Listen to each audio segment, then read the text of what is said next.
Hey there you guys, Irene Lyon here. Welcome to this video, to this YouTube channel, and to this world of healing trauma, nervous system health, and all things neuroplasticity. As you can see on the subject line for this video, I want to talk to you and give you a little insight and education on healing toxic shame. Now, I've written one article on this called Why Toxic Shame Creates the Fallout that we call depression. So make sure to check that out. I also did a vlog maybe over a year ago where I discuss a masterclass I was at with one of my mentors, Peter Levine, and it was all on shame. Now, working with shame is something that I have been studying and doing for quite some time now. And it seems that it is such a hot topic, and there's a lot of confusion between healthy shame and toxic shame, what the differences are, and then of course, what we want to do to heal these deep, deep wounds. I will not get into the full gamut of the difference between healthy and toxic shame today, because I want you to go check out that other video after you watch this one to become educated on that topic. I will post that link just below in the show, more sections to look for that. Here are two lines that I heard that I have been taught within my mentorship with namely Peter Levine, founder of Somatic Experiencing, and Kathy Kane, who is the founder of Somatic Practice. So Peter once said to us, I'm not sure when, basically when someone is living with and within these aspects of toxic shame, so they are living in that soup that we would call toxic shame, they are in maybe the sense of feeling very depressed, very low, very much I am worth nothing, I am worthless, very low self-worth, false sense of self. All these pieces that go with what we have seen come with unresolved and untreated early trauma. So he often will say that toxic shame or working with shame means you're essentially working with an individual who sees themselves, who feels themselves as bad meat. Bad meat. So I will break that down in a second. The second line or the second sentence that came from one of my mentors, this one is from Kathy Kane. And I don't know when this was, it might have been a few years ago in one of our master classes with her. She was speaking about the type of work it takes to really heal these deep wounds of toxic shame that get into our cells and our body posture and how our organs react and our viscera and our fascia, our entire essence in a physical body, but also how our physical body relates to the environment.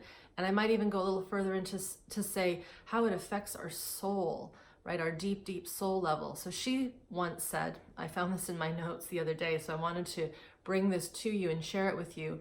She said, you have to be willing, and by willing when doing this work and healing toxic shame, you have to be willing to smell and taste the dead rat. That is exactly what she said. You need to be willing to smell and taste the dead rat. So I know that sounds crazy, but this is one of the things I'm really wanting to portray, convey, however you want to call it, to you here watching these videos, interested in healing at the deepest root possible, this nervous system level. This work is not a quick fix, and it ain't all fuzzy kittens and peaches and roses and sunshine, rainbows, meditating on top of a mountain. We're working with deep biological imprints that have visceral qualities to them. So if we think back to what Peter had said, which was, we tend to think when we are someone living with the effects of toxic shame and we have not healed it, that we are bad meat. So what that means is literally what it means. In other words, I'll use in a scenario, when someone has been brought up and they are being toxically shamed, in other words, ridiculed, and this happens from a very young age. So this is something that would most likely occur in a family system. It's going to be coming from probably the parents, maybe siblings, maybe grandparents, whoever is with that child the most. It could be school teachers. It could be maybe people at school with a little one, with a child, but typically this is the sort of shaming that occurs really young. And that is saying to the child, you're worthless, you're no good, you suck, how, dare you think you can do these things? How dare you be creative, silly, adventurous, stop that. All those verbiages, all those words that basically beat a person down, a child down. And when I say beat, I don't necessarily mean physical. I mean verbally and emotionally. So this would fall under verbal and emotional abuse. What that creates is a little person, a little human being who essentially they think that they are bad meat, that they are rotten. And if we think about one of those common sayings that is terrible, but people will often say to children, or you've heard this, or maybe this was said to you, you are such a rotten child, right? You're so rotten. How could you possibly do that? And let's be very clear, when a caregiver or a parent is dosing out that kind of bad medicine to their children, chances are they're not doing it because they're wanting to do it. They're doing it because they themselves probably had that done to them before they had, the child. And with many of the clients I've worked with, I'll be very honest, they have said, yes, I was verbally abused and these things happened to me when I was young, but man, you should have heard what happened to my XYZ, to my mother, to my grandfather, to my entire family. The things that they were done to them, what they were given out from their parents was way worse. And so we almost will justify that, well, I got it a bit better than she or he did, so this is better. And you know what? It is better. It shows that we're learning. However, these patterns within these familial generations, they need to be stopped. And what that means is that us, you, me, everyone watching these videos, people within my communities, we need to understand how this toxic shame not just gets into our psyche here and manipulates our thoughts and how our mental processes go, but how our physiology is being affected. Many, if not most of those that I've worked with who are suffering from chronic symptoms, chronic illnesses, autoimmune, deep depression that's biological, not just in our mind thinking about things that are causing anxiety at the mind level, but physiological illness, which we've seen from the Adverse Childhood Experiences study, when we have not treated unresolved early trauma, this kind of toxic shaming that puts a little one into distress, if we do not heal that, that will follow us into life in the form of chronic illness, mental illness, relational troubles, addiction, and so on. So to go back to this comment, this line that Peter Levine has said, that basically we think that we are bad meat, we need to understand that that's a real thing. And that means that that quality in us is a sense of disgust. So disgust is a primary human mammalian emotion, along with sadness and anger and fear and joy and surprise and happiness. Disgust is one of them. Look them up. It's there in Darwin's emotions. And it is the sense of something isn't right, something's gone off. Now, of course, in biology or in the wild, we need disgust so that we don't poison ourselves, so that we don't eat bad meat that's gone off. Anybody who's ever kept chicken in their fridge too long knows that certain things go off really bad, or spoiled milk, and we smell it. You can think about it right now, and there's this, it's just disgusting quality to it. That gets transferred, that quality of disgust will be transferred in us, or be in us, when we have been ridiculed, when we have been toxically shamed, which means that to work on these deep shame patterns, we need to build and grow the capacity to be able to feel this disgust that we have for ourselves. And that is not easy, but it's totally doable. So if you followed me in my past videos when I talk about this importance of building capacity and foundation and learning how to sense your physiology and learning how to follow your biological impulses, in other words, getting to listen to the signals in this physical place that you live with and live in every day, getting to know these signals in our body, our hunger signals, our tired signals, our needing to go to the bathroom signals, boundary signals, when we want to say yes, when we want to say no. These are little bits that we can start to work with to become more connected with our physical self and our sensations and emotions. The reason why we want to build that capacity with more, I'll say, benign and more neutral situations in daily life is because when we do get to this point of working with that deep visceral disgust, it can be intense. And if it's too intense for us to handle, what happens is we go into more survival energy. We go into our version of fleeing from that quality because it's too scary, or we shut down and freeze because it's just too much. Hope that makes sense. So when doing this work of healing toxic shame, we have to build foundation and capacity. Again, what I help people with in the online world, what my practitioner colleagues, friends in this field do one-on-one.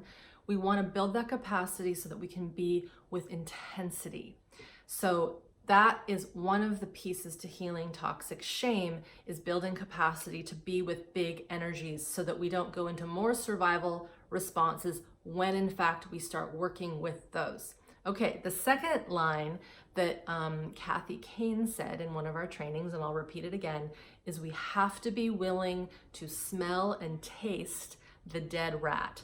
By what she means there is when we go into this work, and I hope all of you listening to this who are maybe living with forms of toxic shame, or you have clients who are, or family members, whoever it might be, willing is key. In other words, we have to be willing and knowing that doing this work is not going to be a walk in the park.